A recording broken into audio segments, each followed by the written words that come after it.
And we're live. We're live right here. Yes, we are live. Live.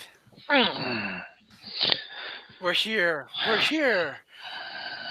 Now broadcasting from the underground command post, deep in the bowels of a hidden bunker, somewhere under the brick and steel of a nondescript building.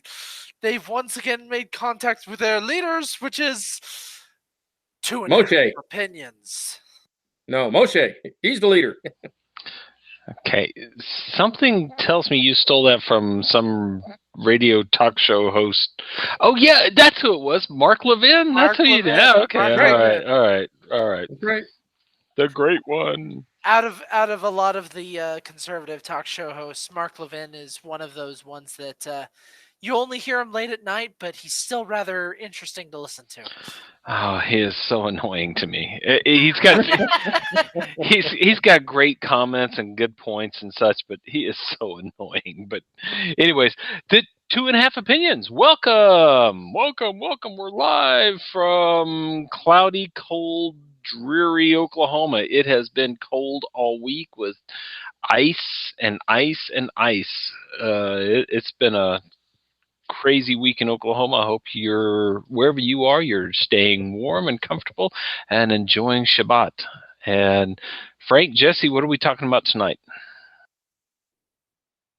Well, Well, Jesse. we seem to be talking just about that, about Shabbat. It seems to be a long list of not only the construction of the tabernacle, but also detailing of the Shabbat in and amongst the tabernacle, which is kind of weird in the way of the synopsis goes. Um, Well, haven't we already discussed the tabernacle? I mean, it was Kitisa, Teruma. I mean, we spent 2 or 3 Torah portions talking about the tabernacle, the Mishkan, how it's built, what's to go into it, what people are doing. Why are we rehashing this again? well, you do. Well, you know that uh, God is like Uncle from the Jackie Chan Adventures. One more thing. I'm sorry, that was bad. Okay, to me that sounds like Columbo. Yeah, just one more thing. Exactly, exactly. Yep. So,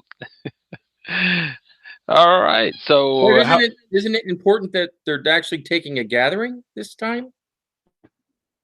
I thought we took a gathering once already. When Moshe was up on the mountain, didn't God already tell him to take a gathering of the people for certain stuff? Right, but he didn't tell the people yet. This is where he's telling the people, right? Oh, so God tells Moses, we already got all that, and so couldn't it have been easier just to go ahead and say so? And I mean, here's Moshe writing it down on the Torah scroll, and so we did exactly what God said. What he had extra parchment paper or extra sheepskins that he had to write on. He had extra room there that he had to go back and go through everything once again. Why the repetition? Because they took a collection. $1 billion. Well, wait. If I'm seeing this right, I've heard many people when I was just now starting to learn all of this try to explain one of the reasons for this constant recollection in this situation, because this is a flat out recollection, if you will, is one of those moments of God saying, "All right, you guys screwed up. Now let's do this all again. Make sure we're actually figuring it out. And now that we've got this situated, how many people are still left standing with us? How many people are actually with us this time?" Okay, I can buy that.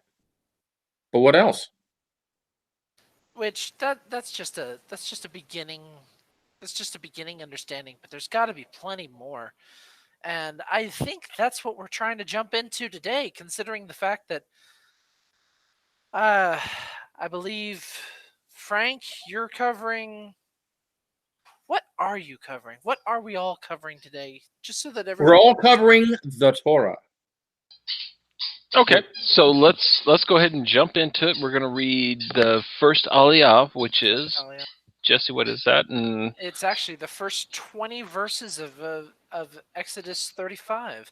okay, so let's go ahead and jump into that. Frank, if you've got the blessing ready, and Jesse, if you're going to read for us, we'll do the first aliyah and jump into it. All righty. Jesse, you ready? As always. Okay. Baruch atah Adonai Eloheinu melech haolam. Asher bakar banu mikol ha'amim v'tan lanu et Torato. Baruch atah Adonai notein ha'Torah. Melech Naaman. Amen. The first aliyah of Vayechel, Exodus chapter 35, verse 1 through 20, read from Chabad's English translation. Moses called the whole community of the children of Israel to assemble, and he said to them, "These are the things that the Lord commanded to make. 6 days work may be done, but on the seventh day you shall have sanctity, a day of complete rest to the Lord. Whoever performs work thereon on this day shall be put to death. You shall not kindle fire in any of your dwelling places on the seventh day." And Moses spoke to the entire community of the children of Israel, saying, this is the word that the Lord has commanded to say.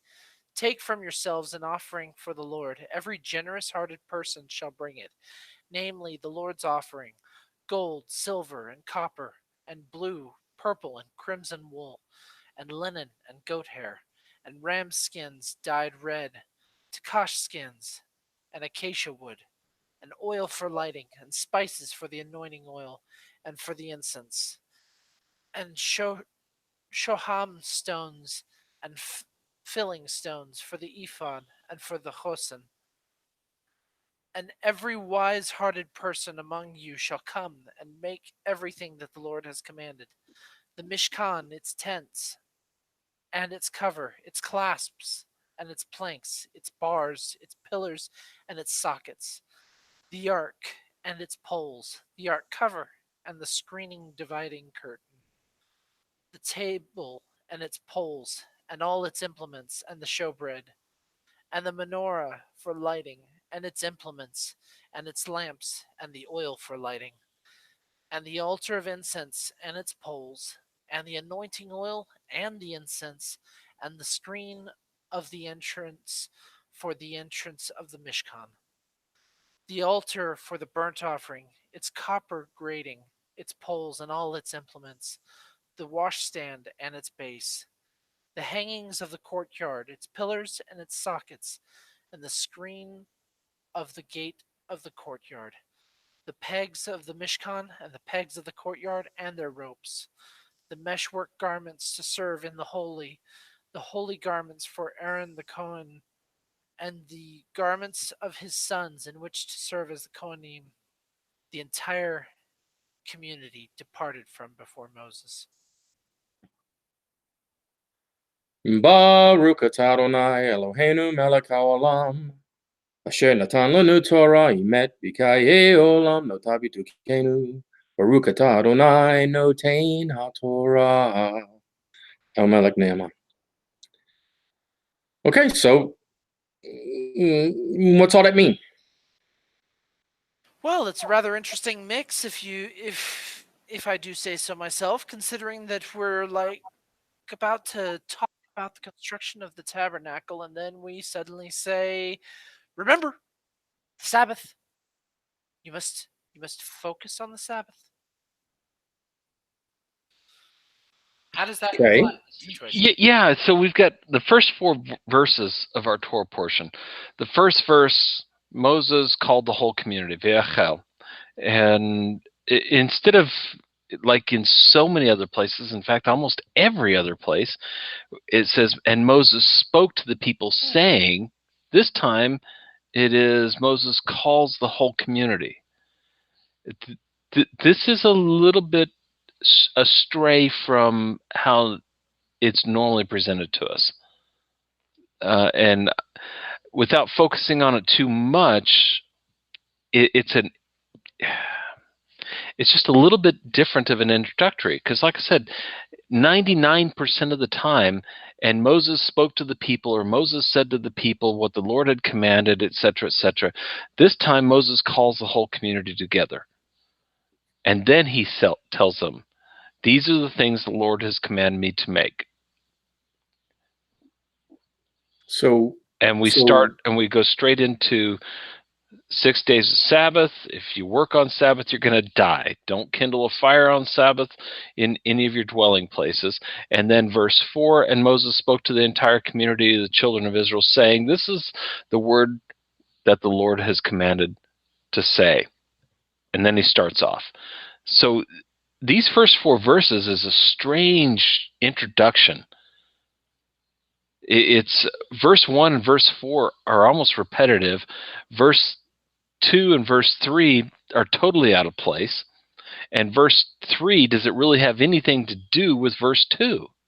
It's just it's a crazy thing. And so the rabbis pause here before going on. They really do. They pause and they have great discussions on this. So what are you seeing out of this, Jesse, Frank? Why the repetition of the Sabbath in this manner here? Well, I see 2 things. I see one, possibly that maybe when Moses relayed the instructions, he only relayed it to the elders so that the elders could go and tell. Whereas this time, after the golden calf, he calls all of the people and says, these are the instructions. That way there can't be any misinterpretation between Moses and a middleman and then the people. Okay, so just in case the elders are going to mess it up and put in their own twist, Moses has to come back and remind us of the Sabbath? Well, and the other thing about that is that, when we hear somebody repeat something, okay, yeah, it's important, we get it. But there's another thought or another line of understanding that the rabbis say, it's because it's precious. So, yes, it's important, but it's precious. It's something you guard closely. You hold close to your chest. Well, your children you hold close to your chest because they're precious. Well, how many times have we already been told about Sabbath? It's kind of strange, though, that you say it the way you did earlier, is because haven't I heard both from you and from others that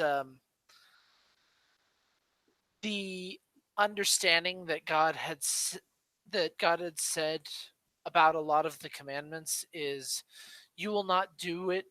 It'll be different when you are in the land. Now, granted, that's a leap based on what you said, but that would be a interesting question to pose, considering you had said that the elders might have just gone and said, oh, this is the way we believe, this is the way we should do it. Okay, what you're making reference to is in Deuteronomy, Moshe says he's quoting God. God says, speaks to the children, and Moshe tells them what God said. And what he says is, when you enter into the land, be very careful about observing these commandments. Be very careful about it, because when you get into the land of Israel, it's not going to be like it is out here in the wilderness, where everybody interprets the commandments their own way.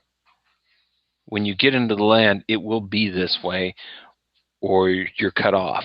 I mean, it's one of those things. Now that one is a little bit different, because the context is commandments in the land and how you do the commandments in the land. This isn't tied to the land. This isn't tied to really much of anything except maybe the Mishkan. It's tied to the Mishkan because before we are instructed on how to erect what we've already been instructed on how to build, that's kind of odd in itself, isn't it? All right, so let's back up here for a second and let's get the setting. Moses goes up to the mountain. 40 days, 40 nights. We don't know what's happened to him. Let's make a new religion. That didn't work out too well. And honestly, they didn't make a new religion. They I made was a about new to say. they made a new way to connect with God. Is really what it was. Uh, Moshe was our connection with God, and he's gone. So now we need a new connection with God. Let's make something a little bit more permanent, a golden calf. And so they make the golden calf. 3,000 die immediately. An untold number die in a plague. And Moshe breaks the tablets, goes back up. He's writing the tablets again, and he comes back down. This is his second time of returning down from the mountain. He's already been instructed on building the Mishkan. And we talked about this is during those instructions, how God told him to build the Mishkan. He started with make this Ark of the Covenant, and then make this furniture, and then make the tent. Now in this Torah portion, we're going to make the tent, we're going to make the priestly garments, and then we're going to make the furniture. So there's a repetition, and we pause for a second in the introduction of this repetition and say, don't forget, don't work on Sabbath. If you work on Sabbath, you're going to die. And oh yeah, don't kindle a fire in your house on Sabbath. What's the connection? Well, that's rather interesting you should say it like that, considering the fact that many people in this day and age, and I'm going to use your Deuteronomy quote temporarily, many people interpret the understanding of work on Sabbath in their own form, their own fashion, their own light. They try to better understand what Torah says as to what work means, what work is. I mean, heck, even the great sages use this area in particular, this verse, this section, to try to explain the understanding of what work is. Yeah, I recall one year we went to Sukkot. It might have been one of the first Sukkots we went with the Messianic group, and it was in Chandler, and it was Sabbath, and a couple of the men grabbed their fishing poles, and they were going to go and relax and fish on Sabbath. And uh, you, Jesse, and your brother, you come up to me and you say, "Hey, we're going to go fishing. Grab our fishing poles. Let's go fishing, Papa." And I said, "No, it's Sabbath." Well, fishing's not working. And what was my response to you? Don't the fish need rest too? Don't the fish need a Sabbath as well? Isn't Sabbath for all of nature? And them fish, they just swim around and do nothing all day. yeah, so it was one of those interesting moments of well, what is work? After all, some women like to knit and sew, and it's relaxing for them. It gets their mind off of the toils and terrors of the day. Some people like to garden. Some people like to. I love to work woodworking. It takes my mind off of everything that's going on. I to me that's enjoyable. It's not work. It's really, to me, it's really not physically exhausting. I get lost in the time. I forget about everything, all the toils and troubles of the day, of any given work week. I enjoy that. Shouldn't that be okay on Sabbath? Why do the Jews consider knitting, sewing, drawing, painting, dyeing, gardening? Why did Jews consider these things as work? Well, go ahead. Go ahead, Jesse. Oh, sorry, I thought I was unmuted. From what I understand, the understanding on that one is that the sages rely on this first opening of of this Torah portion, relying on on Exodus chapter 35, verse 2 through 5 to explain it all, to at least give a synopsis on where their mind goes. 6 days work may be done, but on the seventh day you shall have sanctity, a day of complete rest to the Lord. Whoever performs work thereon shall be put to death. You shall not kindle a fire in any of your dwelling places on the Sabbath day. And Moses spoke to the entire community of the children of Israel, saying, This is the word the Lord had commanded, saying, Take for yourself the offering. Every generous-hearted person shall bring it. The Lord's offering, gold, silver, copper, and it continues from there. Right. It is the May opening I pages of constructing the tabernacle. right? Go ahead. May I add that even though those things may get all of our minds off of the worries of the week and everything else, Sabbath is really for paying respect to God and resting and getting our mind off of the earth and earthly things and putting it toward God, not putting it, knit one pearl two, or taking a chisel or whatever. It's supposed to be about communing with God in the rest, isn't it? Well, and if it's all about me communing with God, then why don't I just go up on top of a mountain and sit by myself and meditate and pray and study Torah? Why get together with a community or a synagogue or a church or a congregation or wherever we get together? Why the need to get together on Shabbat if it's all about me and my relationship with God? Well, it's not necessarily a communal relationship with God, although that's a good thing. It's also your personal relationship with God. And 6 days you may work because God gives you the strength to earn money. He doesn't give it to you, he gives you the strength to earn it. It was a weighted question because the rabbis asked the same question. And they focus on verse 1. Moses called the whole community. Instead of speaking to the children of Israel, he gathered the community together. And the very next thing, he gathered the community together and said, these are the commandments of the Lord. And he starts off with 6 days you may work, but on the seventh day you shall have a Shabbaton. That's an odd way of saying you'll have a Sabbath. Shabbaton. Maybe we'll get into that. It's a complete rest to the Lord. Whoever performs any work on this day shall be put to death. Now this is the death penalty. Gather the whole community together. Don't do any work, because if you do any work, you're going to die. It carries the death penalty. There's not that many things really in Torah that carry the death penalty. Last week, we saw that if you do work, you're cut off from the congregation. You're no longer part of the community. This week, the community is called together, and anybody in the community that works is put to death. But what is work? Where is it defined for me?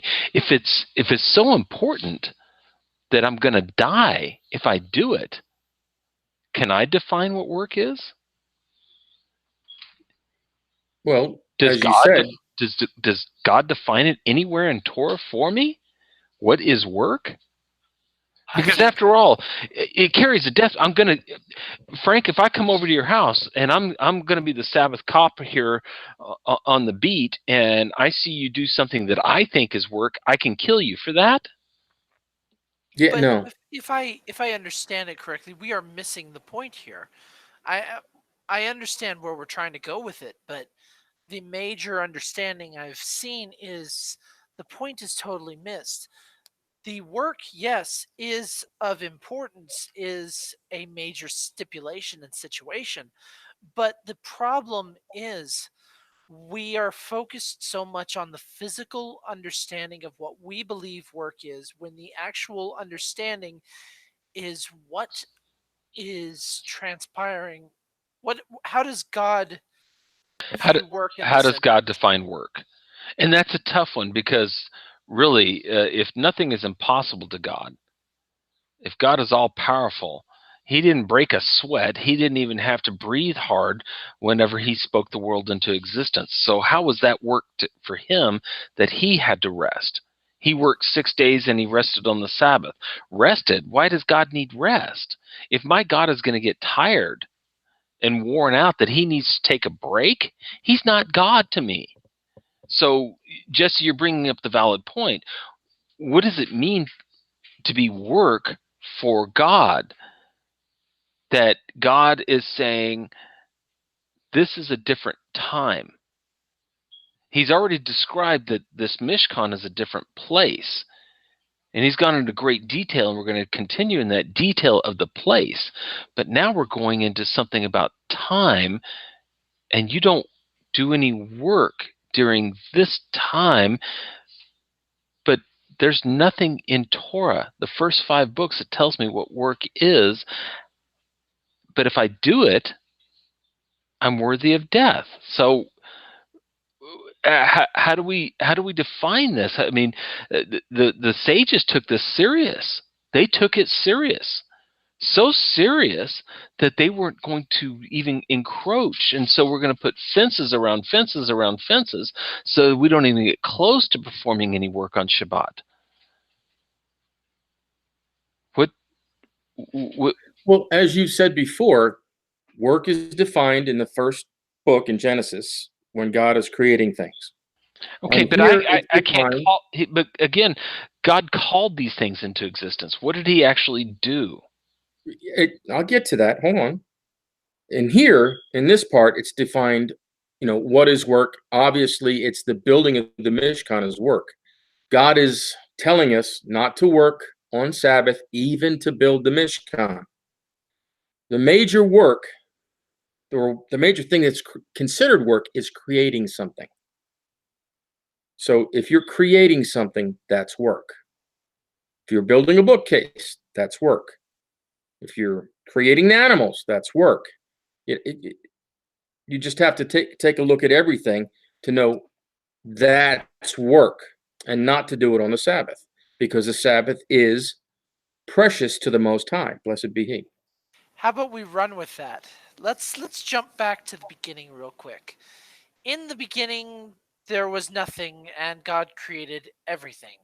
Or so we believe in our own physical understanding.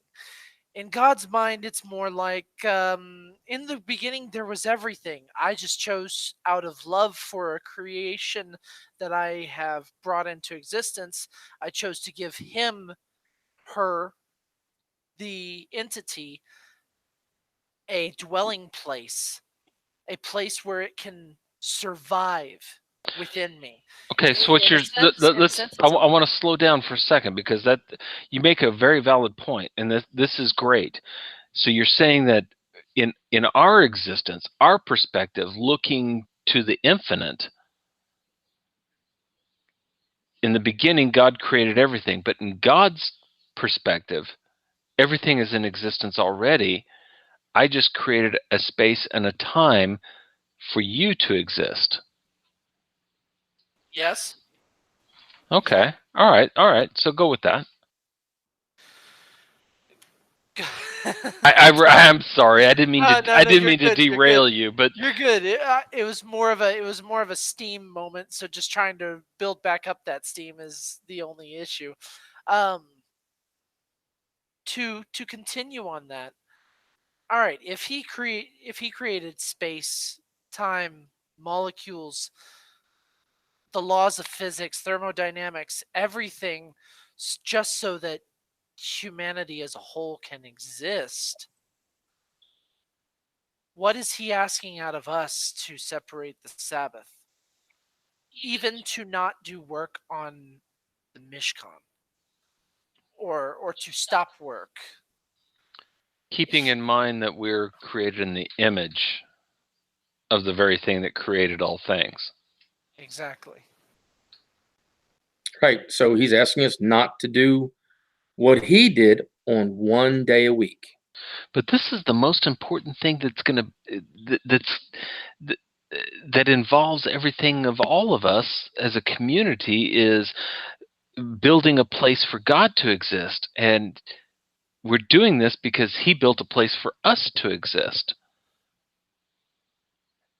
And so even this most spiritual, the most important place and time, we're even to cease from working on providing a place for God in our Yep. lives, and Yep. thereby we join with God by not continuing to work on the place to allow God to exist in our lives, we actually fulfill our purpose of being created in the image of God? Because Wow, we're doing the same thing he's doing, or he did. Which, to expound on your statement Emulate. there, Frank, the emulation of God in work would be the same concept. Work, as a good way to define it, you are doing work when you see something in your environment. You have an idea of what you want to do with it, to adapt it, to mold it, to shape it in the situation you want. And you act on that free will concept. You act on that desire to shape it and mold it. It is the simple act that God stopped his desire for developing our universe. So as soon as I encroach on that desire to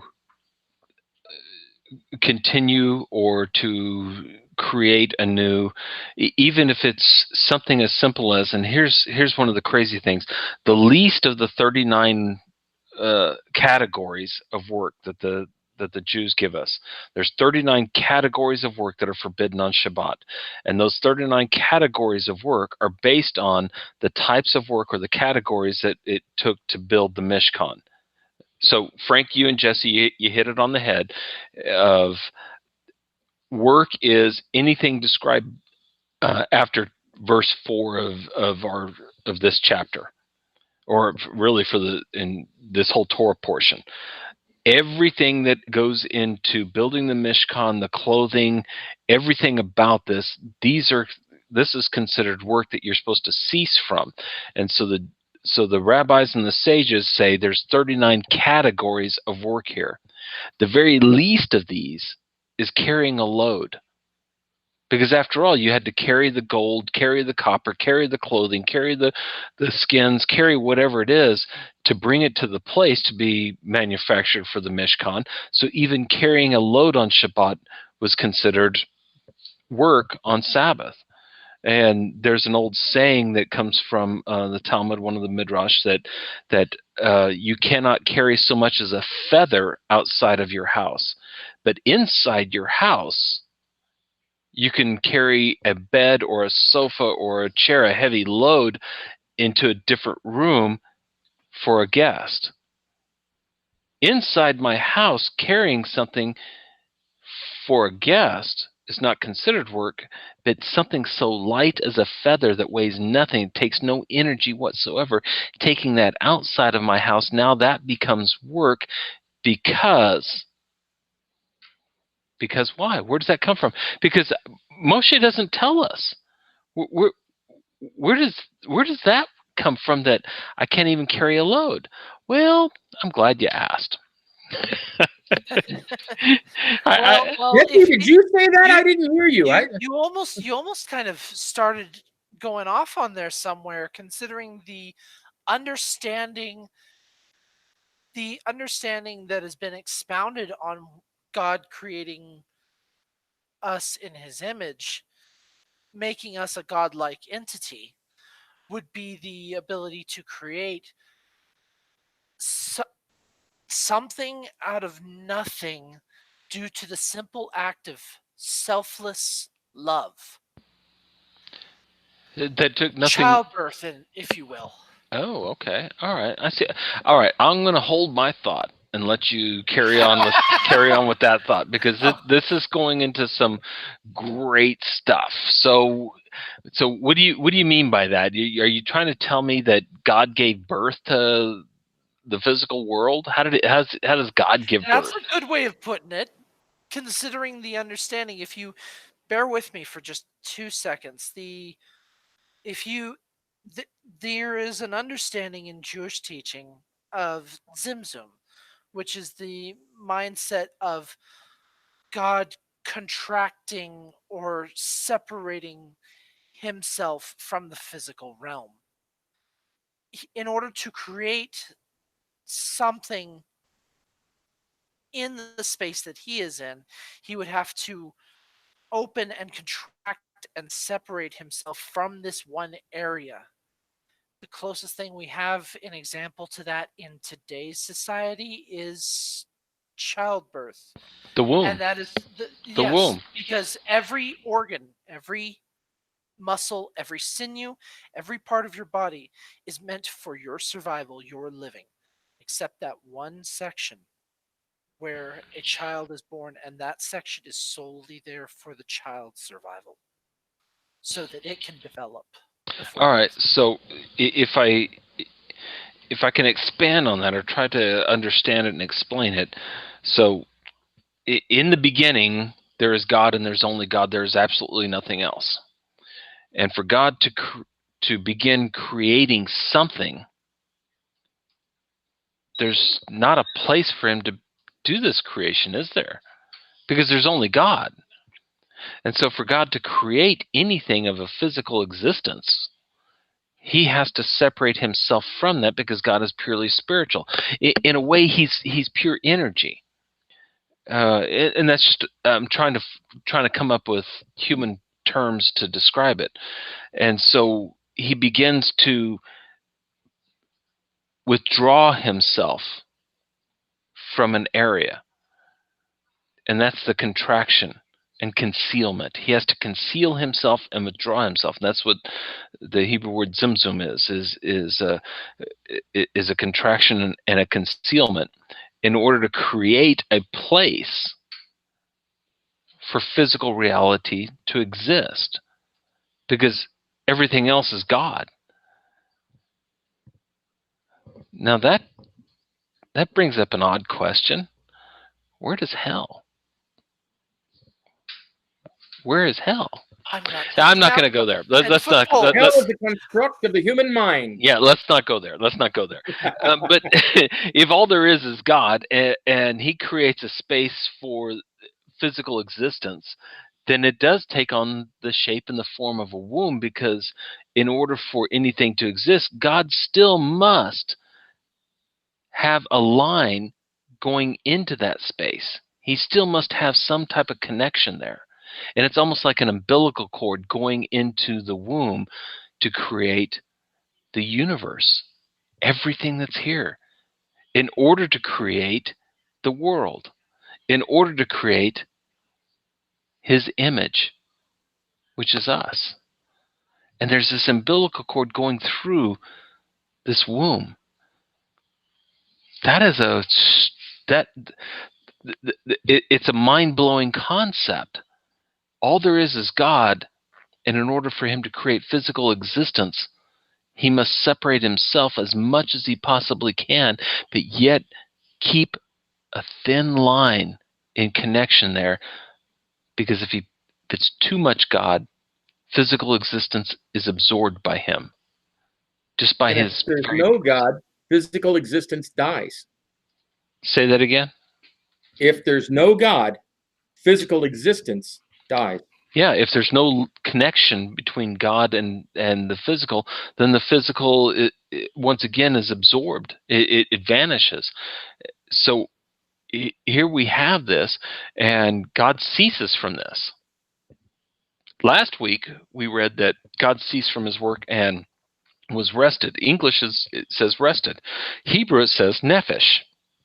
Nephesh means soul. God ceased from his work, his proactive work, and he was resouled. That's a strange concept. And last week we read that if you do work, you're going to be cut off. This week we see that because you're created in the image of God, if you don't do what God does, you're dead. You're just dead. You're not part of the life source. You're dead. You become corruption. So Jesse, go ahead with that, because that's an interesting concept. I just wanted to make sure we're clarifying this and getting down to the nitty gritty of it.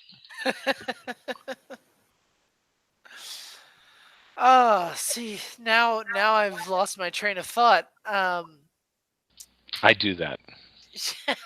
You're good. You're good. You were trying to expound on what I know. Um, well, if and see, here's where I you're gonna have to fill the gaps at the moment because I'm kind of floundering on trying to build back up my train of thought. Well, I'll as you're getting back on track and getting the little engine that could rolling again. Casey Jones is doing his thing. No, that was Casey Jones at that. Whatever. No. You're right. Casey Jones was an engineer. Yeah. Okay. All right. So you're doing your Casey Jones and getting the train running again. I'm going to go back to that the least thing that you could do on Sabbath, which is carrying a load. And that's a load of any kind, as much as a feather outside of your house. And you've got to ask, where in the world do these crazy Jews come up with this thing of I can't carry a load on Sabbath of any kind? Well, I want to carry my Bible to church. No, not allowed. Well, why not? Because you can't carry a load. Well, it doesn't say anything here in Torah that I can't carry a load. Yes, but all these categories of work. Well, do you have any other reference for me? Aha! I'm glad you asked. Because the least of these 39 categories of work becomes very paramount to Jeremiah. Jeremiah chapter 17, verse 19. And I'll say it again just so that everybody can look this up for themselves, because don't take my word for it. Jeremiah 17, verse 19. Thus the Lord said to me, go and stand in the public gate through which the kings of Judah come in and go out, as well as all the gates of Jerusalem. Verse 20, and say to them, listen to the word of Hashem, Yod-He Vav-He, kings of Judah and all its inhabitants of Jerusalem. All right, the kings, these are all the important people, all the Jews, and anybody else living in Jerusalem specifically who come in through these gates. Thus says the Lord. Here we have it. Thus says the Lord. Not Jeremiah. Thus says the Lord. Take heed for yourselves and do not carry any load on the Sabbath day or bring anything through the gates of Jerusalem. You shall not bring a load out of your houses on the Sabbath day, nor do any work, but keep the Sabbath day holy as I have commanded your forefathers. And right there I have to ask the question, as I have commanded your forefathers, where did you command my forefathers or anybody's forefathers not to carry a load on Sabbath? Well, the sages and the rabbis say, well, it's right here. Because any work that was involved in building the Mishkan, any activity whatsoever in building the Mishkan is forbidden on Sabbath. Anything building the Mishkan, knitting, sewing, gardening, planting seed, reaping a harvest, writing, anything that's involved with everything needed for the priestly garments, for the stones, for the hides, the cloth, the candles, anything at all was forbidden and must cease on Sabbath. But Moshe and all my Christian teachers told me that all I need is the Word of God. Well, I don't necessarily disagree that all you need is the Word of God. But here Jeremiah is saying, just as I commanded your forefathers, but I can't find anywhere in all of Torah where God commanded us not to carry a load on Sabbath, not even out of my house. And the rabbis and the sages come straight back to this Torah portion, to these two verses. This verse 2 specifically, this is where you were commanded not to carry a load on Sabbath. So Jesse, did you get the coals sparked up in the in the in the train again and get your train back on track? Um, it's trying. Let's just leave it at that. But but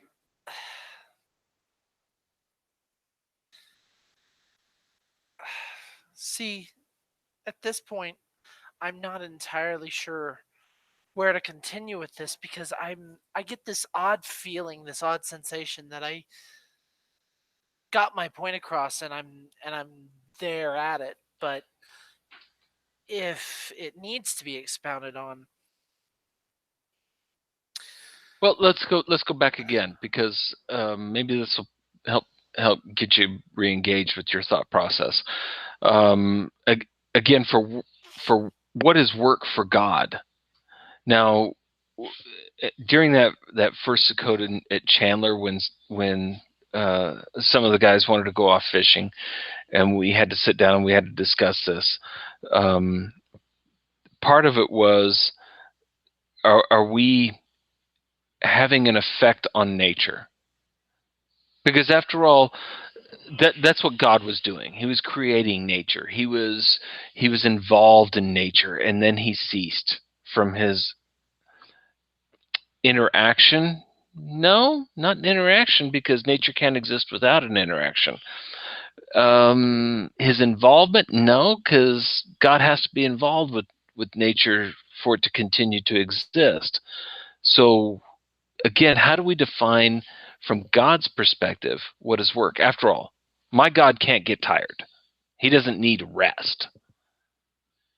If you want to define God's perspective of work, just take a look at our capability for work. Best example for that is this. We as mankind have the ability to see all that is before us, all that is around us, all that is before us, all that is around us, all the nature, solar system, everything.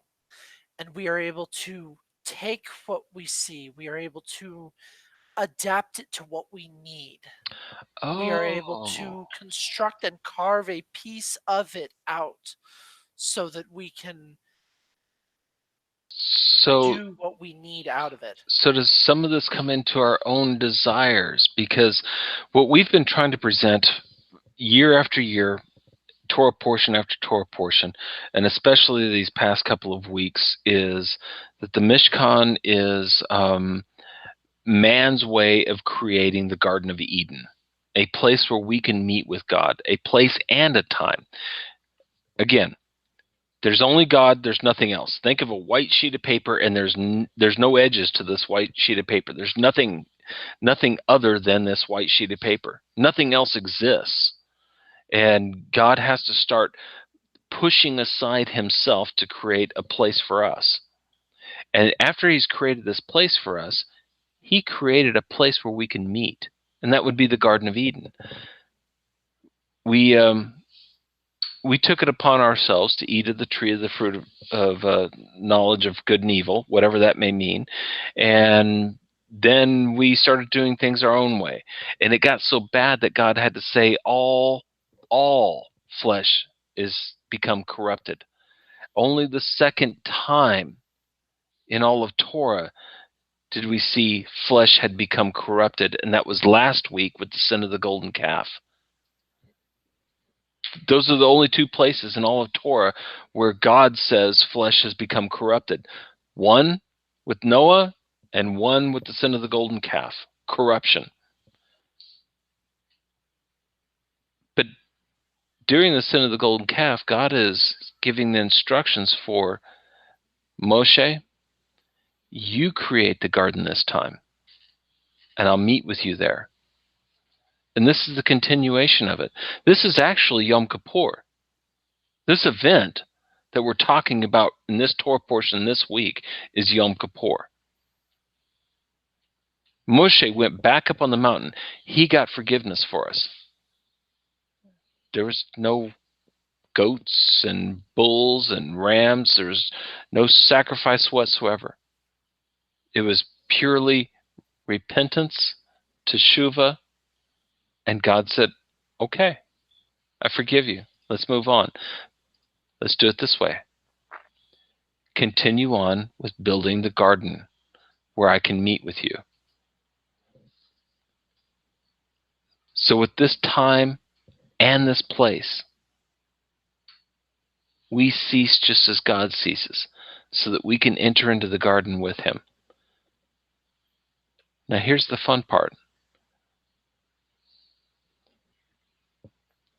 How does any of this work for God? Jesse, where's the work involved here, other than separating a time and a place to do what God does? And what does God do? Unconditional love. So is it whenever we see that Moshe is calling the community together to do this, it takes a community. It takes a family. We can go and listen to a sermon. We can go to a place. We can do whatever it involves.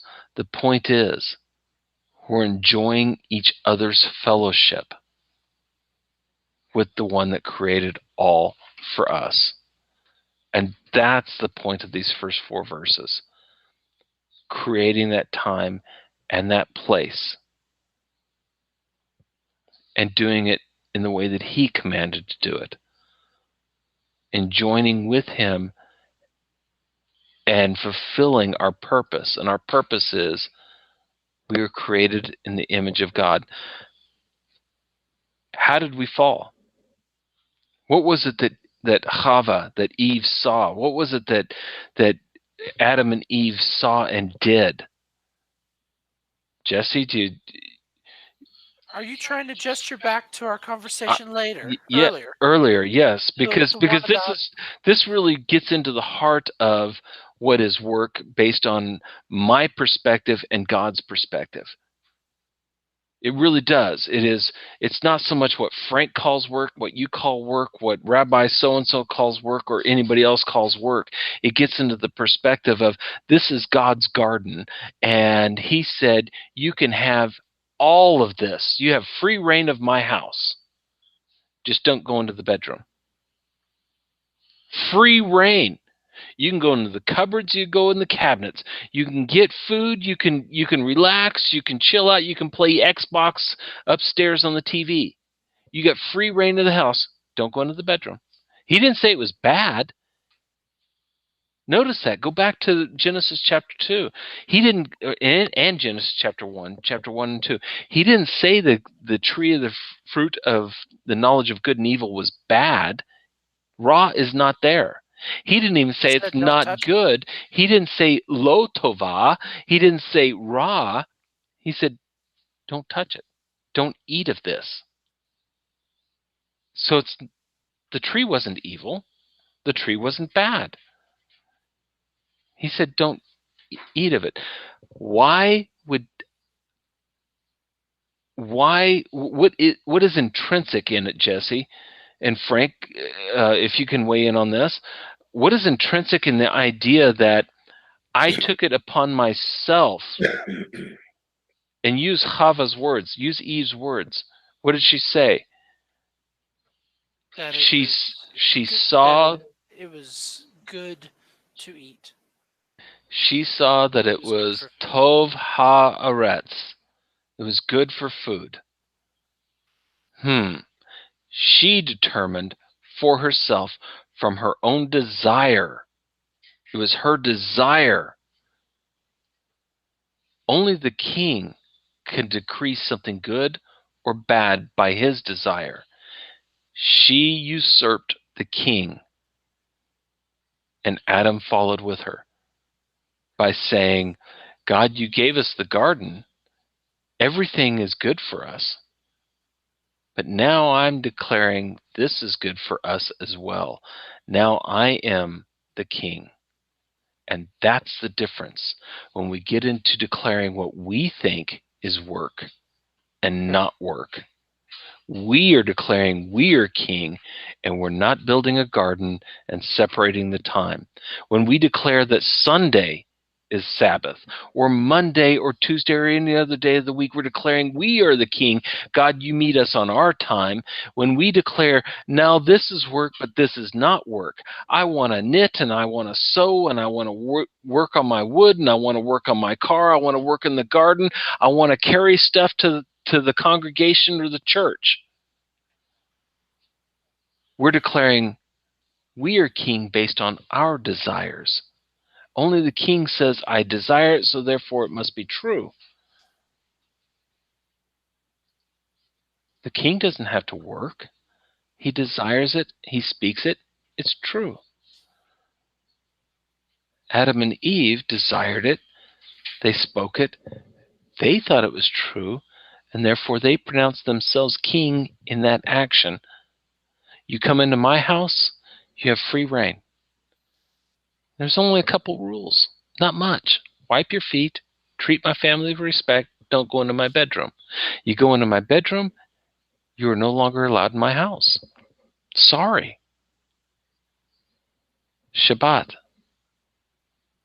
Don't work on Shabbat. You're not the king. You have free reign, but you're not the king. But your idea actually comes about in what's coming up soon. Or no, sorry, it's already passed. Esther in the Megillah. If the king didn't want you in his presence, you died. But if you walked by and the king went like this and raised his scepter, you could enter his presence. So it's the king that makes the decision, not the subject. No? I had to unmute my mic. I'm sorry. You hit on a really fun point. We are never going to have time tonight to go into. Yeah, I know. We gotta wrap it up. Purim and Esther. That whole story is reminiscent of the garden. It really is. Yes, It goes over Haman. In fact, the first time we get Haman's name is in the garden series. You only pick up on this if you read it in Hebrew, and I wish I was more fluent. But this is why Purim is so important to Jews, is because we see that Haman, his desire was to be king. So it was pleasant to the eyes. It was desiring of the flesh, and he desired these things. The one thing that got in his way was Mordecai. So he had to get rid of Mordecai so that he could continue on with his desires and be king of his realm, whatever he thought that was. Right. And that was the sin of Adam and Eve, and that's why Purim is so important, and the Megillah of Esther is so important. So that Frank, you're going to send me off in a different realm if we go down that one. Yeah, we'll have to save that for another time. Okay, I wanted to touch before we close out. I wanted to touch on what did I say it was? It's verse 8 in chapter 38, I believe, right? Yes, chapter 38, verse 8. It's about the women bringing their mirrors for the laver. And, the sages, Rashi mostly, but based on other sage works, says that Moses initially rejected them. And God speaks with Moses and says, no, take them as offerings, because with them they made legions. And what he's referring to is that even in Egypt, when the men were worked with hard rigor and were dog tired, the women beautified themselves and enticed their husbands to copulation, and therefore made legions of Hebrews. So with these things, the women being honorable here made the nation, because you can't just do it with a guy. You got to have a man and a woman. So in a way, this is speaking to the generosity of the women, and it's also speaking to the I'm trying to think of a good word to put there. The I guess God-centeredness of it, because they believed in God's words and made, the nation. So I didn't get a chance to think of a good word to put there, but it's for their honor that the laver was made with their mirrors. So It's an interesting sidebar teaching, and when I say sidebar, that I don't mean to imply that it's less important or not important. So the sages picked up on that it was the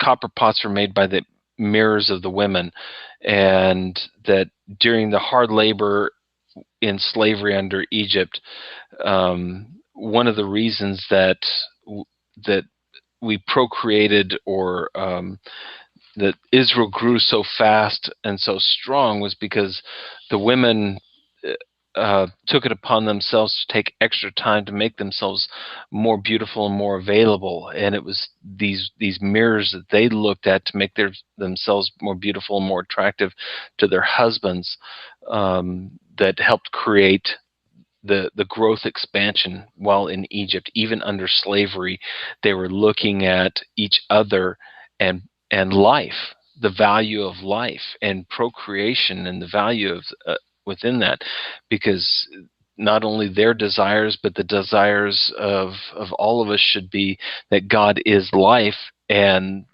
the progenitor, or the beginning of life, and so therefore we should all be involved in life. And it brought Jesse pointed out that someone posted on the live, what is it, YouTube, on the chat room, and on YouTube, that someone asked about this, of it made some comment anyways about why are certain professions allowed on Sabbath? Law enforcement, the emergency medical, and the military.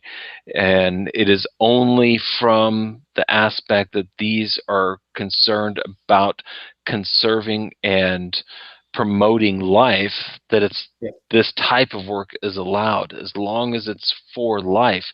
And we see this even in the New Testament, with Jesus saying that who among you wouldn't go out and help someone get their ox out of the ditch?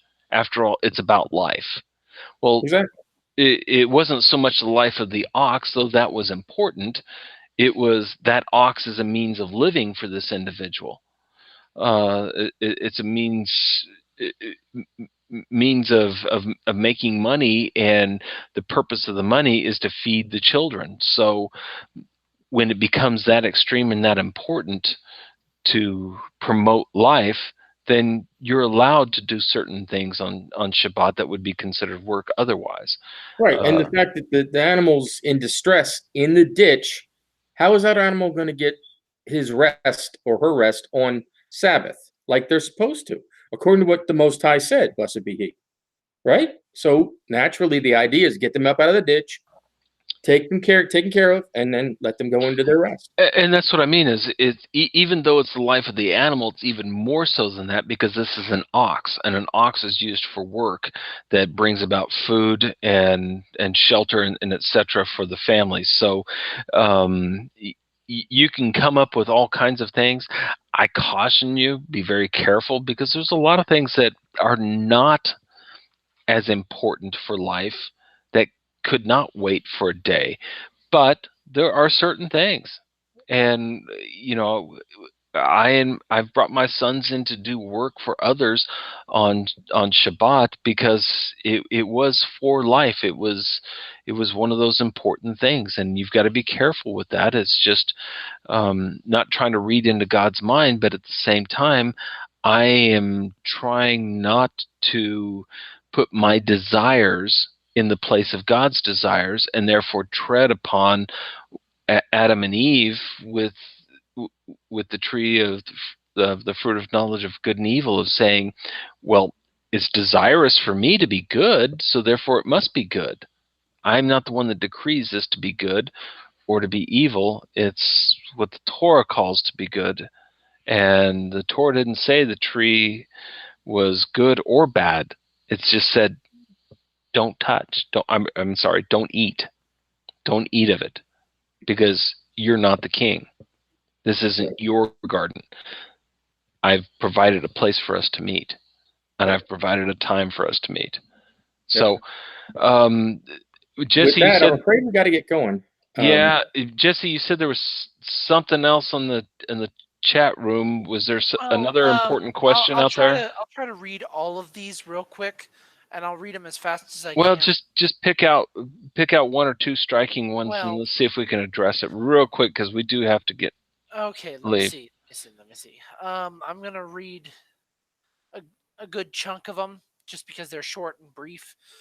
Let's see what we can get done quickly. Let's see, and these are all referring to previous statements in the show. Would work be anything that can wait for a day for a work day, which we did answer. God needing rest.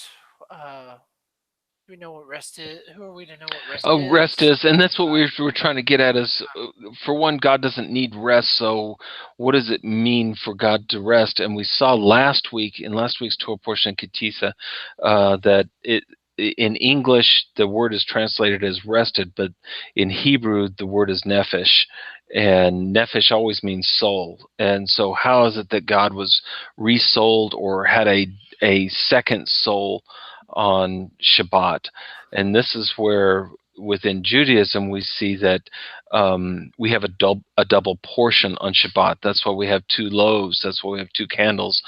The whole point is we are in touch with our higher spiritual selves and our physical selves on Shabbat. We have, in effect, two souls on Shabbat. It's one of those mystical, magical times, without getting too esoteric with it, that it is a time and a place without place and without time. I know that makes absolutely no sense, but think again of God is not in a place or time. Place and time exist within God. When we set aside by building the Mishkan with either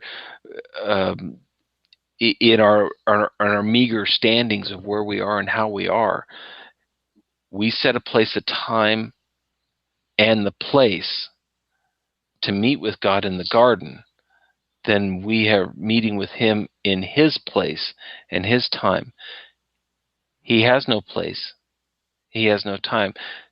We see from the Torah itself and even from the New Testament that God knows the end from the beginning. Time exists inside of Him. He's not bound by it.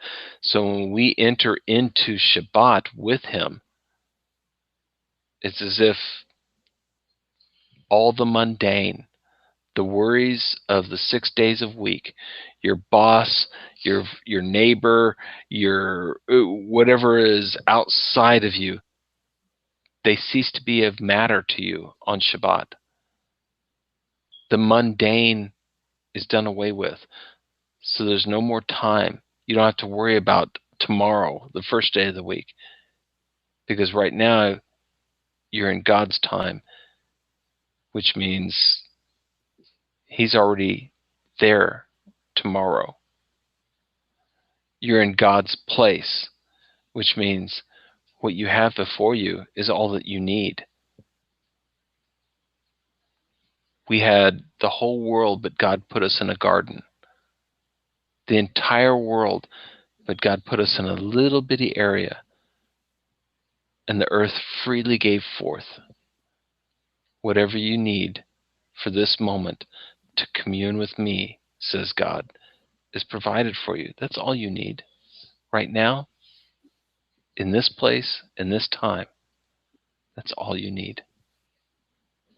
Yeah, it was I guess you could say, it was the choicest of the choice areas that God had created, that He put us into. It was, The choices of the choice only because God created it for our meeting place. Yeah, exactly. It's not like he chose the choices to the choice. It became the choices of the choice because that's where he met with us. Okay. All right. Jesse, any more real quick? Because we really do have to get Nope, going. that is it on my end. Okay. So, real quick, Chris, did we miss something? There is, like every Torah portion, there's so much here. Don't ask me questions at the end of the show. I'll have another hour. He'll run Okay. with it, and I do believe we don't have time for him to run with it. So, Jesse, anything on your end? We satisfied as much as we could in a short amount of time for this Torah portion, so I believe there is nothing more on my end. Okay. On my end, no, I hit on what I wanted to hit on, so I'm good. So Let yeah. let me close with this: is the double Sabbath aspect in this week. We have 6 days. This is verse 2.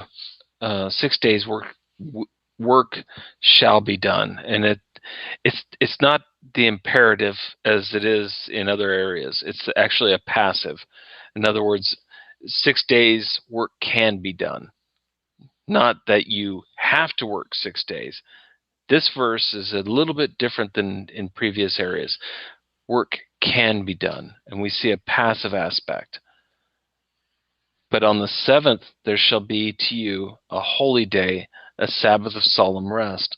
And in Hebrew it is a Shabbat Shabbaton. That solemn rest is a Shabbat Shabbaton in Hebrew. The verse in Hebrew is Shabbat Shabbaton. I'm stressing this because it's difficult to translate other than to say a Sabbath Sabbaths. The 6 days are necessary.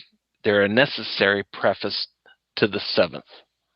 They have to be in order to have the 7th day.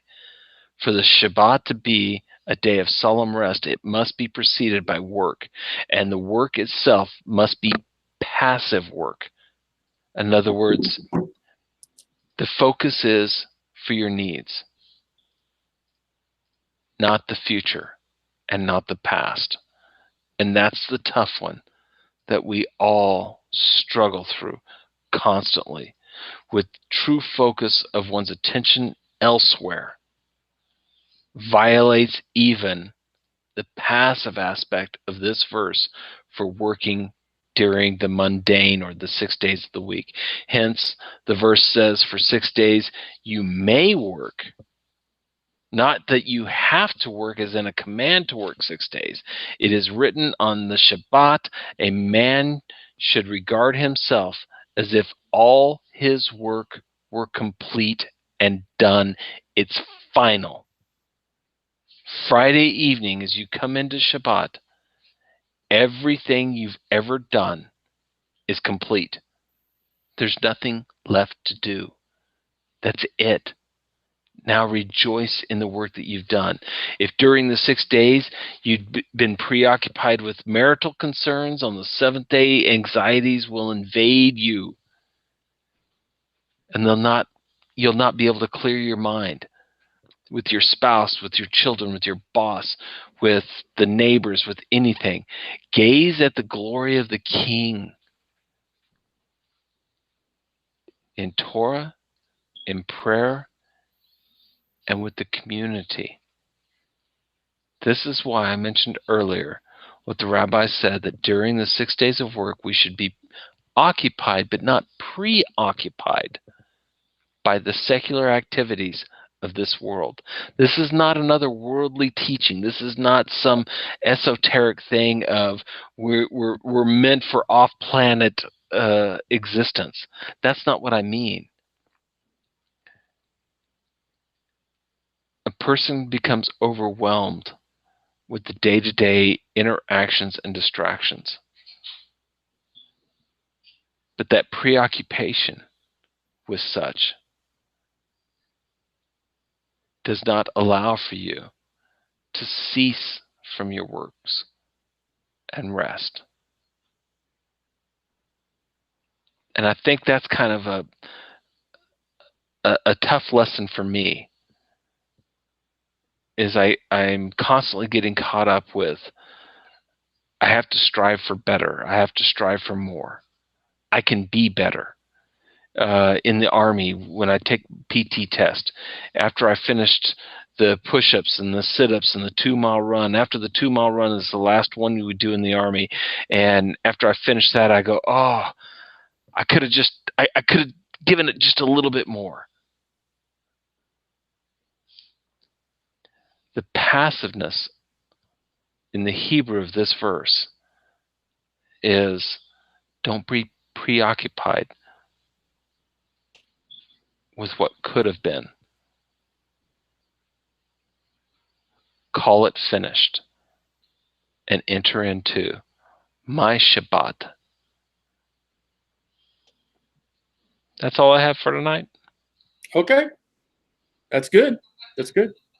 So I guess that's all, folks. This is 2.5 Opinions. Shavua Tov, Lila Tov, L'Hitrot. We'll see you next week. I'm not the, and the creek don't rise. and I'm not the Rebbe. Yisha is out.